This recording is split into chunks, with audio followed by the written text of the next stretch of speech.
নবী সাল্লাল্লাহু আলাইহি ওয়াসাল্লাম বলেছেন যে এই দোয়া পড়ার পরে যদি কেউ সকালে পড়ে রাত্রের আগে মারা যায় জান্নাতে চলে যাবে। রাতে পড়ে সকালের আগে ইন্তেকাল করলে জান্নাতে চলে যাবে।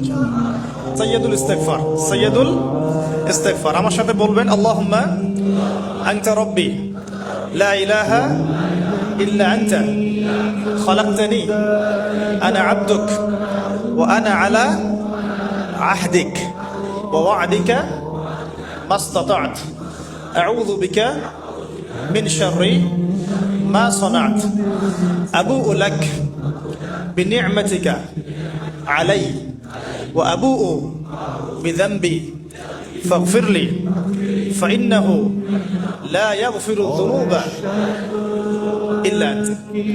এই যে আমরা গত লেকচারে বলেছিলাম যে আমাদের ইবাদতগুলো অন্তঃসার শূন্য হয়ে যাচ্ছে এই কারণে, বিকজ আমরা অর্থটা বুঝি না। এই যে দোয়াটা আপনি করলেন, তো কি পড়লাম? আল্লাহ পাক বলছেন, নবী সাল্লাল্লাহু আলাইহি ওয়াসাল্লাম বলছেন আল্লাহুম্মা, হে আল্লাহ, আনতা রব্বি, আল্লাহ তুমি আমার রব, খালাকতানি, তুমি আমাকে সৃষ্টি করেছো, আনা আবদুক, আমি তোমার বান্দা, ওয়া আনা আলা আহদিকা, আমি তোমার সাথে যে অঙ্গীকার করেছি এর উপরে আছি, মাস্তাতা, থাকার চেষ্টা করছি, আমি সাধ্যমতো থাকার চেষ্টা করছি। আবুউ লাকা বিনি'মাতিকা আলাই, আমার উপরে আমার যে উপরে তুমি যে নিয়ামত দিয়েছো আল্লাহ, এগুলো আমি স্বীকার করছি।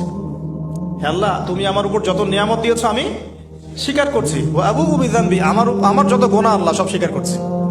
এইভাবে যদি বান্দা আল্লাহর কাছে দোয়া করে, আল্লাহ মাফ করবেন না? সুবহানাল্লাহ।